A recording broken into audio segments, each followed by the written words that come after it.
Assalamualaikum warahmatullahi wabarakatuh.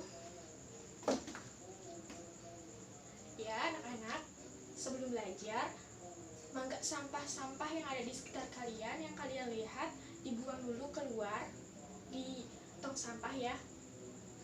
Adam, bajunya dimasukin biar rapi. Nah, seperti itu. Sudah pada duduk semua ya? Mangga KM dipimpin untuk berdoa. Waalaikumsalam warahmatullahi wabarakatuh. Nah, ibu absen dulu ya.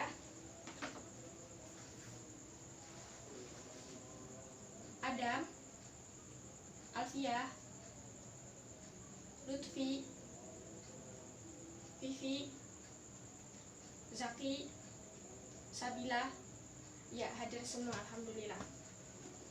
Semangat ya belajarnya. Nah, materi kali ini kita akan mempelajari sel. Nah, apa itu sel? Ada yang tahu sel itu apa? Ya, apa? Unit terkecil pada makhluk hidup. Oke. Adam? Unit struktural. Ya, Zaki? Unit fungsional. Sabila? Oh ya, unit penyusun. Ya, benar semua nih. Apa kata kalian? Jadi, sel itu merupakan unit terkecil, struktural, fungsional juga untuk menyusun makhluk hidup. Jadi, makhluk hidup itu tersusun atas sel. Dan sel ini akan membentuk suatu jaringan. Kemudian, jaringan akan membentuk organ. Dan organ akan membentuk sistem organ. Kemudian, sistem organ akan membentuk suatu individu. Begitu ya. Nah, tujuan pembelajaran kali ini, Ibu harap kalian dapat mengerti mengenai apa itu sel. Kemudian, kalian dapat mengerti fungsi dari organel-organel sel, dan kalian juga dapat membedakan sel hewan dengan sel tumbuhan, dan kalian dapat menggambarkannya. Seperti itu. Ilmuwan yang pertama kali mengemukakan tentang sel ialah Robert Hooke, di mana saat itu ia mengamati ruangan-ruangan dalam sayatan gabus yang ia teliti di bawah mikroskop, dan dia berpikir bahwa setiap makhluk hidup tersusun atas sel atau ruang-ruang kosong tersebut. Nah, makhluk hidup ada yang selnya itu uniseluler, dan ada juga yang multiseluler. Nah, apa itu uniseluler, Vivi? Iya, satu katanya uni itu ya. Nah, kalau selulernya sel, berarti uniseluler adalah makhluk hidup yang memiliki satu sel. Dia dapat hidup hanya dengan satu sel. Contohnya apa itu? Ya, amuba. Nah, sedangkan multiseluler adalah makhluk hidup yang terdiri atas banyak sel. Contohnya seperti hewan ataupun tumbuhan.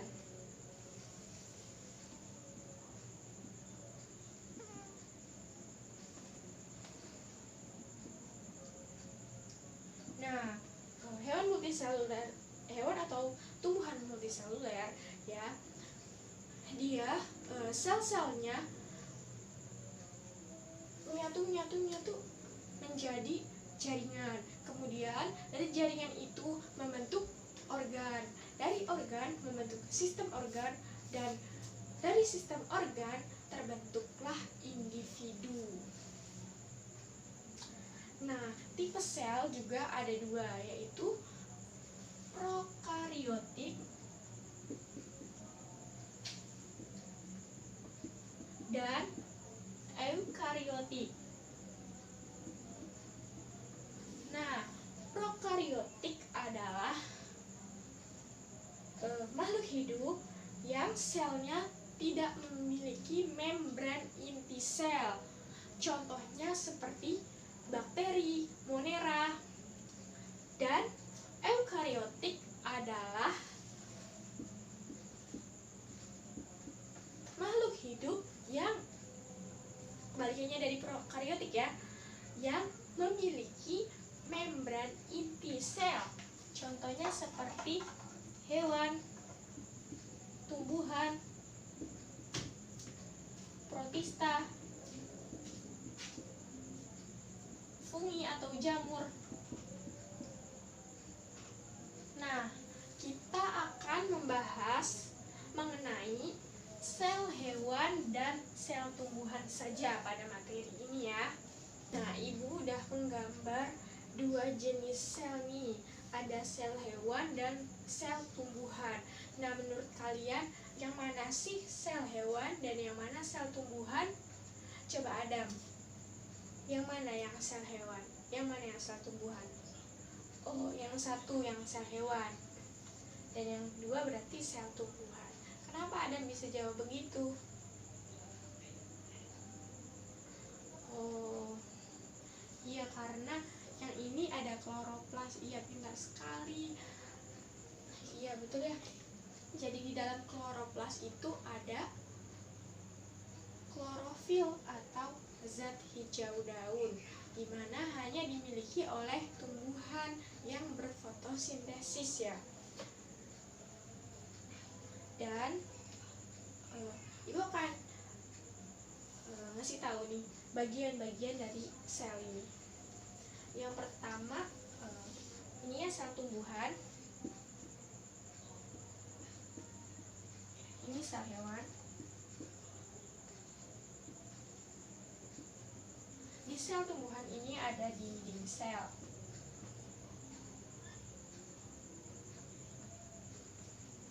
Nah, kemudian di sel hewan dan sel tumbuhan terdapat membran sel. Kemudian ada sitoplasma atau cairan sel. Ada di sel tumbuhan dan sel hewan. Kemudian ada juga mitokondria. Ada di sel tumbuhan dan sel hewan. Kemudian ada lagi badan Golgi atau aparatus Golgi. Nah, ini ada di sel hewan dan sel tumbuhan. Kemudian ada retikulum endoplasma. Nah, retikulum endoplasma atau disingkat RE ini ada RE halus dan RE kasar, di mana RE kasar mengandung atau terdapat ribosom yang ini nih, ribosom, sedangkan RE halus tidak terdapat ribosom ya. Retikulum endoplasma ini ada di sel hewan ataupun sel tumbuhan, baik yang halus ataupun yang RE kasar ya. Kemudian ada juga ribosom.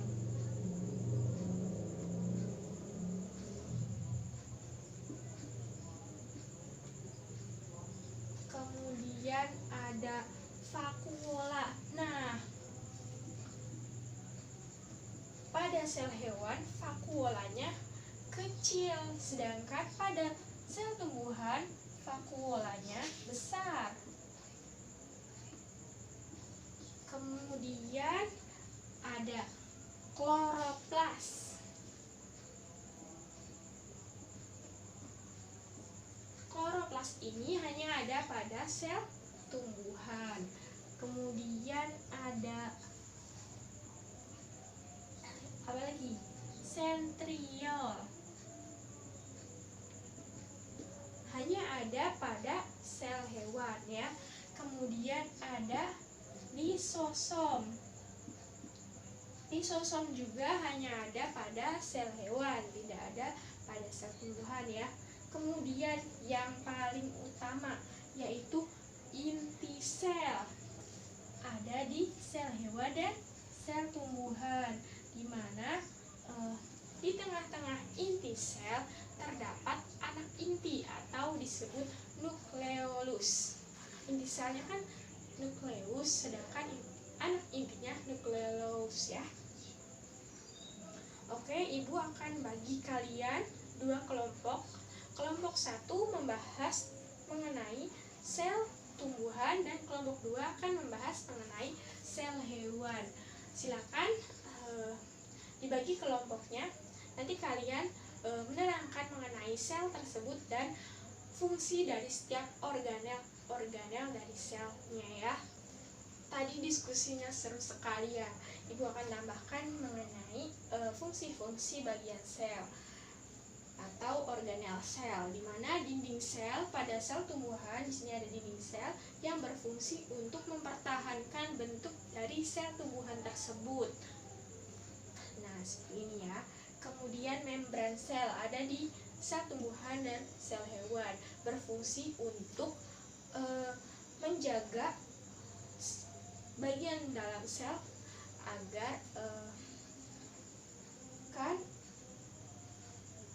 bahan dari membran sel ini adalah lipid bilayer atau lemak yang dua lapis dan bersifat semi permeable atau dia hanya akan memperbolehkan zat-zat tertentu saja untuk masuk ataupun keluar sel. Kemudian ada sitoplasma, adalah cairan sel, di mana peran penting dari sitoplasma adalah agar kalau sel terus nggak ada airnya, itu selnya maka akan mati, bisa mati. Kemudian ada mitokondria. Mitokondria ini untuk respirasi sel. Respirasi adalah pemecahan molekul glukosa untuk menjadi energi, sehingga mitokondria ini energinya untuk sel ya, sebagai energi sel. Dan ada juga ribosom. Ribosom ini untuk sintesis protein. Nah, protein-protein dari sel ini, protein-protein sel ini berasal dari ribosom. Nah, oleh karena itu retikulum endoplasma juga. Retikulum endoplasma yang kasar itu sebagai wadah bagi protein yang dikeluarkan oleh ribosom. Sedangkan retikulum endoplasma yang halus itu untuk sintesis lemak. Kemudian ada juga badan Golgi atau aparatus Golgi yang untuk mensekresikan kelenjar-kelenjar atau yang dibutuhkan sel ya. Kemudian ada juga vakuola. Vakuola ini cadangan makanan ya pada sel. Kalau pada hewan itu kan kecil ya, pada tumbuhan itu besar. Kadang di tumbuhan itu vakuolanya mengandung minyak-minyak esensial seperti minyak atsiri ataupun yang lain untuk tumbuhan tersebut, dan biasanya dapat dimanfaatkan juga untuk manusia. Itu berasal dari disimpan di vakuola. Kemudian apalagi yang belum? Sentriol. Sentriol pada sel hewan ini untuk pembelahan sel. Jadi sel hewan itu lebih cepat membelah ya karena ada sentriol. Dan kemudian ada lisosom juga pada sel hewan. Nah, lisosom ini berfungsi untuk menyimpan enzim hidrolis, di mana lisosom juga berperan pada autofagi, kemudian apalagi apoptosis gitu, untuk menjaga agar untuk mengontrol si sel tersebut. Kemudian ada juga inti sel. Nah, inti sel ini yang mengatur seluruh kegiatan sel yang ada di sel hewan maupun sel tumbuhan. Apalagi ya yang belum? Nah, iya, kloroplas. Di mana kloroplas ini pada sel tumbuhan terdapat klorofil atau zat hijau daun ya, yang berfungsi untuk proses fotosintesis atau pembuatan makanan bagi tumbuhan. Itu saja ya. Ibu rasa udah semua. Ada yang ingin ditanyakan atau sudah cukup? Benar nih, udah cukup. Ya sudah, kalau begitu, jadi kesimpulan pada materi kali ini yang kalian dapat apa? Yo, iya, kita mempelajari mengenai sel ya. Sel apa? Iya, tumbuhan dan sel hewan. Tadi sel itu apa sih? Iya, betul sekali, unit terkecil, struktural dan fungsional bagi makhluk hidup. Dan perbedaan antara sel hewan dan sel tumbuhan itu apa saja? Ya, banyak sekali tadi ya. Di antaranya ada jika vakuola pada sel hewan itu kecil dan sel tumbuhan itu vakuolanya besar, kemudian sel tumbuhan itu memiliki dinding sel untuk menjaga bentuknya agar tetap, kemudian sel tumbuhan juga memiliki kloroplas untuk berfotosintesis, dan sel hewan itu memiliki lisosom, di mana yang tidak ada pada sel tumbuhan. Kemudian sel hewan juga memiliki sentriol. Ya, Ibu rasa cukup kesimpulannya. Kalian boleh merangkum ya. Dan tugas untuk minggu depan, kalian membuat gambar seperti ini, gambar sel hewan dan sel tumbuhan di buku gambar. Kemudian dibuat juga tabel perbedaan antara sel hewan dengan sel tumbuhan. Jadi nanti nama organel sel, misalkan lisosom. Nah, kemudian di tumbuhan ada enggak nih? Kemudian di sel hewan ada enggak? Dicontreng yang mana? Kemudian fungsinya dari sel itu apa? Dari bagian sel itu apa? Misalnya lisosom bagian itu apa gitu. Seperti itu ya. Itu tugas untuk minggu depan, dikumpulkan. Boleh nanti pakai GCR aja ya, kita blended learning supaya. Iya, betul. Oke. Kalau sudah cukup atau kalian misalkan ada yang ingin ditanyakan, boleh melalui kelas kita di GCR. Nanti langsung saja di komentar atau kalian bikin status baru gitu di GCR mengenai apa yang belum kalian pahami agar kita semakin paham. Oke, itu saja. Kita selesai materi ini, materi tentang sel. Nanti pertemuan depan akan dilanjutkan lagi mengenai sel lagi, masih tentang sel, tapi akan lebih rumit lagi. Asik ya sebetulnya berbicara mengenai sel ini. Ya, segitu saja. Mohon maaf apabila ada kata-kata ibu yang tidak berkenan di hati kalian ataupun ada salah-salah kata dalam penyampaian atau apa ya, pokoknya ibu minta maaf sebesar-besarnya pada kalian. Kita kita tutup pembelajaran kali ini dengan baca hamdalah bersama-sama. Alhamdulillahirobbilalamin. Sekian, wassalamualaikum warahmatullahi wabarakatuh.